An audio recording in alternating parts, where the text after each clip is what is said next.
So here are 5 things that you may have missed during the gameplay reveal of Frontier Unlocked. And the first one is actually thanks to TVDG93 in my comment section. They spotted that they briefly went over a little thing on the UI, and down here you can see it says Scenery Brush. Now, you may actually think this is only the tab for scenery and foliage, but hold on.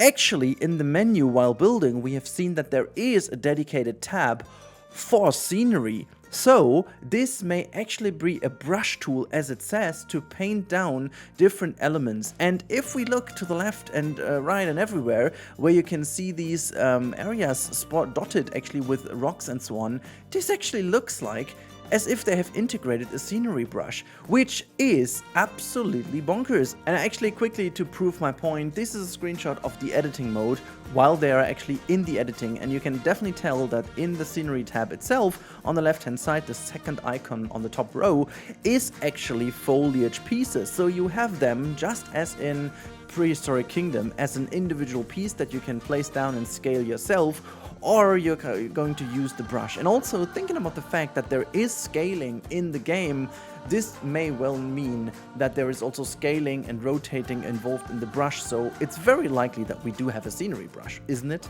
Next up, guys, is 1 meter pieces. Now, with these slides over here, you can see there are a lot of slides in here, but the one thing that stood out to me is the fact how they are painted. You can see all these slides over here having different patterns on them, and what I found very interesting is how short these can become. You can see this over here pretty nicely.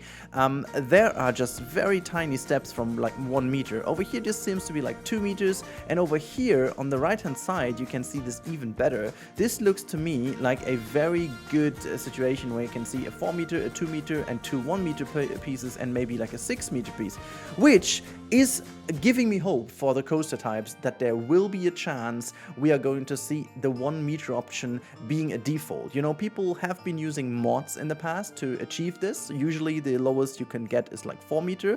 This is why the very prominent 4 meter method has been invented, but having smaller parts makes you obviously, or actually puts you into a position where you can build a lot more precise, which is very important with these slides. So not only that it kind of confirms we can do kind of cool patterns, it also shows that we only have a 1 meter piece available, which is pretty great to my understanding, because really it gives you options to build a lot more precise.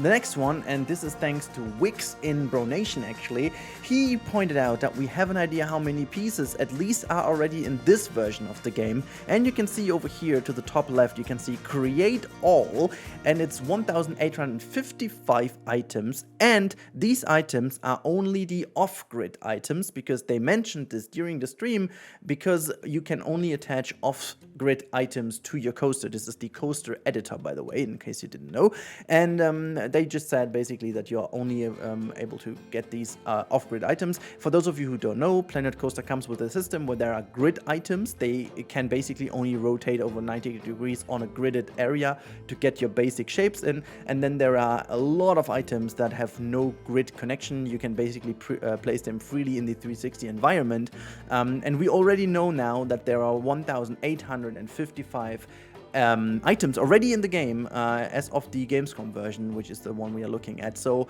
I find this a very solid number already, and something I could slip through very quickly, and guessing that the at least we've got 5 sets already confirmed. That means at least the basic pieces, grid pieces, are added to it. So we are going to have well over 2,000 pieces to begin with, which including scaling and including all the different color options is absolutely amazing.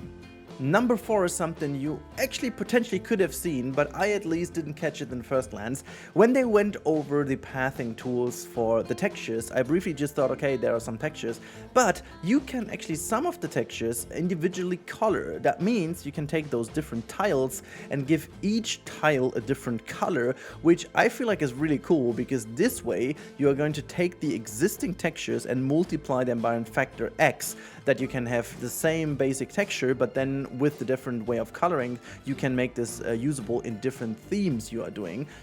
So that is absolutely really cool, something I haven't really expected them to do, and it's a very pleasant surprise. And the last one we are going to talk about is actually murky water, or I should say water different colors, because this is something we didn't have in Planet Coaster, and it was a feature that was obviously added to Planet Zoo. And I'm just going to stop this video. Actually, I'm gonna go here. I'm not sure why the quality was that bad during the stream. Anyways, this is just to show you what's going on. So down here you can see a very dark green water, and if we go forward a little, it doesn't even matter. Let me just quickly find something. Yeah, in the background you saw that, but you know, let me just find a better example for you. There you go. In here you can see that better. So this water over here is a lot more clean and a lot more blue, for example, while if you go and check out, well, for example, let's go a little bit further into the whole footage over here, there was a bit more of a, there you can see in the background this seems to be even more different.